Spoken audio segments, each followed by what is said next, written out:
नमस्कार, पल्लवी रेसिपीजमध्ये तुम्हा सर्वांचे स्वागत आहे। आज आपण महालक्ष्मी फराळ भाग 3 मध्ये बिस्किटांपेक्षाही खूप जास्त खुसखुशीत अशी शंकरपाळीची रेसिपी पाहणार आहोत। शंकरपाळी बनवण्यासाठी इथे मी 3 वाटी मैदा घेतलेला आहे। गॅसवरती एक पातेले गरम करण्यासाठी ठेवायचे आहे व त्याच्यामध्ये अर्धी वाटी पाणी ओतायचे आहे। पाणी गरम झाल्यानंतर त्याच्यामध्ये अर्धी वाटी आपल्याला साखर टाकायची आहे। साखरेचे प्रमाण तुम्ही तुमच्या आवडीने कमी किंवा जास्त करू शकता। साखर टाकल्यानंतर एकदा मिक्स करून घ्यायचं आहे। नंतर त्याच्यामध्ये अर्धी वाटी आपल्याला तूप टाकायचं आहे।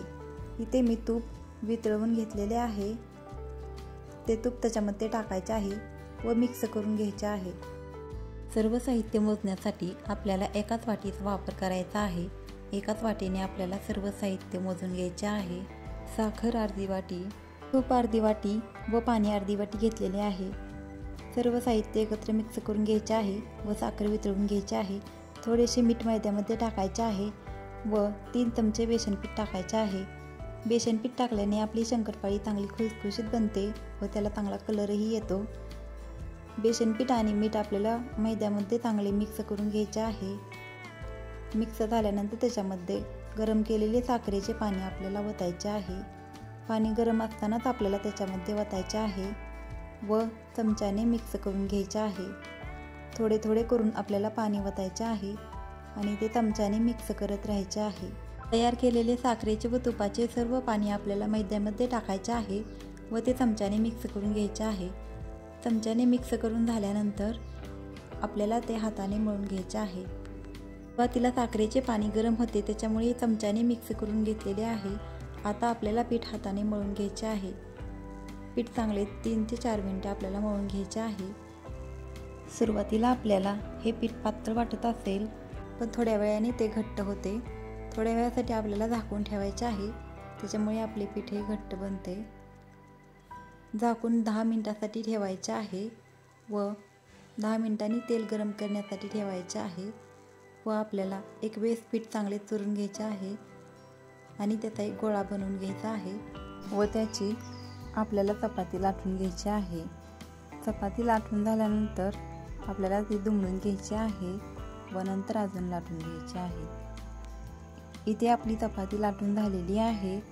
आता ती आपण दुमडून घेऊ। व्हिडिओमध्ये दाखवल्याप्रमाणे आपण अशा प्रकारे चपाती दुमडून घ्यायची आहे व त्याची चपाती नंतर लाटायची आहे। अशा प्रकारे चपाती दुमडून लाटल्याने आपल्या शंकरपाळीला भरपूर लेयर्स येतात। आता आपल्याला चपाती चौकोनी आकारामध्ये लाटून घ्यायची आहे। शंकरपाळीची चपाती लाटताना आपल्याला थोडी ती जाडसरच ठेवायची आहे, म्हणजे आपली शंकरपाळी चांगली फुगते व त्याला चांगल्या लेयर्स पण येतात।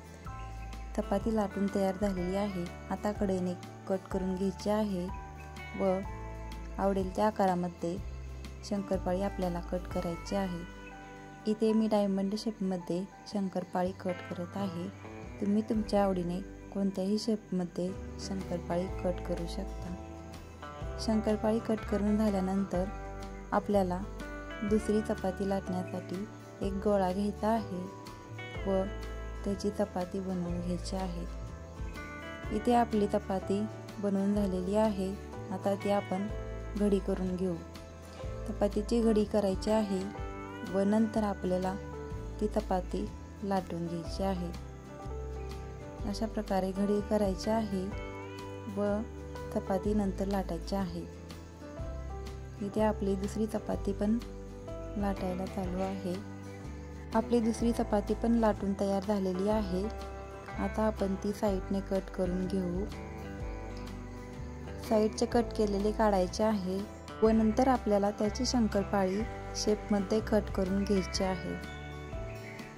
इथे मी सर्व शंकरपाळ्या डायमंड शेपमध्ये कट करत आहे। तुम्ही चौकोनीही शेपमध्ये कट करू शकता।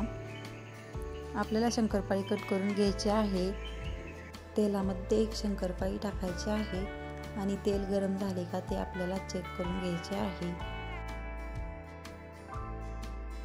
तर शंकरपाळीचे तेल हे कमी गरम असेल व आपण शंकरपाळ्या त्याच्यामध्ये टाकल्या तर आपल्या शंकरपाळ्या तेलामध्ये विरघळू शकतात, किंवा जर शंकरपाळीचे तेल हे जास्त गरम झाले व आपण त्याच्यामध्ये शंकरपाळ्या टाकल्या तर शंकरपाळ्या त्या करपू शकतात. त्याच्यामुळे शंकरपाळीचे तेल हे मध्यम गरम करायचे आहे. ते जास्त कडकडीतही गरम करायचे नाही किंवा ते जास्त कमीही ठेवायचे नाही. शंकरपाळ्या तेलामध्ये आपल्याला टाकायच्या आहेत व थोड्या वेळाने त्या हलवून घ्यायच्या आहेत. शंकरपाळ्या तेलामध्ये टाकल्यानंतर त्या लगेच हलवायच्या नाहीत, कारण तसे केले तर आपल्या शंकरपाळ्या तुटू शकतात. इथे तुम्ही पाहू शकता शंकरपाळीला चांगल्या लेअर्स आलेले आहेत. थोड्या वेळाने शंकरपाळी आपल्याला हलवून घ्यायची आहे. सारखं हलवायची नाही. सारखं हलवल्यानंतरही आपली शंकरपाळी तेलामध्ये तुटू शकते. शंकरपाळी कमी ते मध्यम गॅसवर आपल्याला चांगली तळून घ्यायची आहे. शंकरपाळीला आपल्याला बिस्किटासारखा कलर येईपर्यंत ती तळून घ्यायची आहे. शंकरपाळी तळताना गॅस हा कमी ते मध्यमच ठेवायचा आहे. जर आपण फुल गॅसवर शंकरपाळी तळली, शंकरपाळी वरून ती करपू शकते व आतून कच्ची राहते. त्याच्यामुळे कमी ते मध्यम गॅसवरच आपल्याला शंकरपाळी चांगली तळून घ्यायची आहे. तुम्ही पाहू शकता इथे आपल्या शंकरपाळीला भरपूर साऱ्या लेअर्स आलेले आहेत. शंकरपाळीला चांगला कलर आलेला आहे. आता आपण ती शंकरपाळी एका ताटामध्ये काढून घेऊ. कढईमधील सर्व शंकरपाळ्या आपल्याला काढून घ्यायच्या आहेत. झऱ्यामध्ये आपल्याला त्याचे तेल नितळून घ्यायचे आहे व ती ताटामध्ये टाकायचे आहे. थोडेसे तेल अजून गरम करून घ्यायचे आहे व नंतर राहिलेली आपल्याला शंकरपाळीची दुसरी बॅच टाकायची आहे व टाकल्यानंतर थोड्या वेळाने आपल्याला ती चमच्याने हलवून घ्यायची आहे, म्हणजे आपली शंकरपाळी दोन्ही साईडने चांगली तळली जाते. थोड्या वेळाने आपल्याला शंकरपाळी हलवायची आहे, लगेच हलवायची नाही. शंकरपाळीला भरपूर साऱ्या लेअर्स येण्यासाठी आपल्याला तुपाचे प्रमाण हे अचूक घ्यायचे आहे. तुपाचे आणि पाण्याचे प्रमाण हे सारखेच घ्यायचे आहे व साखरेचे प्रमाण थोडे कमी जास्त झाले तरीही चालेल. जर आपल्या शंकरपाळीमध्ये तूप जास्त झाले तर आपली शंकरपाळी तेलामध्ये विरघळू शकते किंवा तूप कमी झाले तर ती कडक होऊ शकते. एक शंकरपाळी आपण तोडून बघू.